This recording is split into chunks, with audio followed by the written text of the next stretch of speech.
political analyst and researcher at the University of Tehran. She joins us from Esfahan. So what is the point of this action for the U.S. to take down these websites if they're just going to pop back up within hours? What is the message that the Justice Department wants to send here?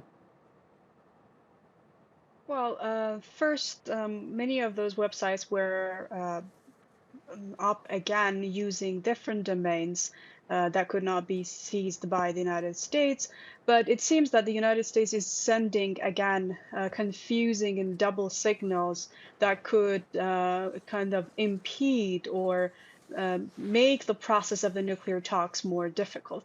But at the same time, I think it's not very surprising that the United States government who has, we know the story of Julian Assange, Edward Snowden, Chelsea Manning, and these whistleblowers that try to fight disinformation coming from the United States and how they were treated by the US regime. So the claim that this was an action against disinformation activities is very hypocritical and very difficult to believe. So it seems that it's more like a signal to send that the US is not actually really willing, despite engaging with Iran and the European countries, to go back to the deal that it violated back in, I mean, a couple of years ago. And to send a signal that Iran cannot be very hopeful that the deal would be revived. Tell me about some of these websites, though. What were they, and what are they accused by the U.S. of having been doing? They are mostly news websites, the most famous of them, the Press TV, which is a state-funded news website with a lot of viewers from across the world and with correspondents on the ground in different parts of the world. And it has been attacked by both the US government and the UK governments previously. Even the Facebook page for the news website was taken down.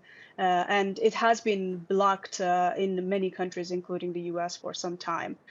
So it seems that the US is worried that genuine information, or like, let's say, firsthand information coming straight from Iran would be something that worries the United States and wants to block a different narrative of what's happening inside Iran. Well, Tehran itself has conducted cyber attacks, and the U.S. has accused it of doing so multiple times. This seems like a fairly benign move by the U.S., though. It's more to send a message, especially since the U.S. well knew that these websites could continue to operate, as we've spoken about, on other domains. Well, the problem is, as I said, first of all, it seems like a gesture to show or to send signals that the process to go back to the deal would not be an easy process, and to once again prove to the world and to Iran as well that you cannot predict what's the next move by the United States and whether curtailing news websites by Iran or etc. or any other activity.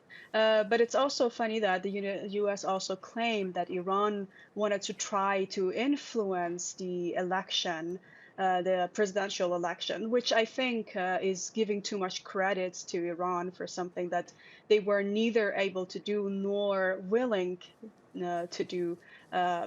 So yeah, as I said, it's very confusing, and it seems like more a gesture in line with taking long time to revive the nuclear deal too. Yep, we will see. Sitara, thank you.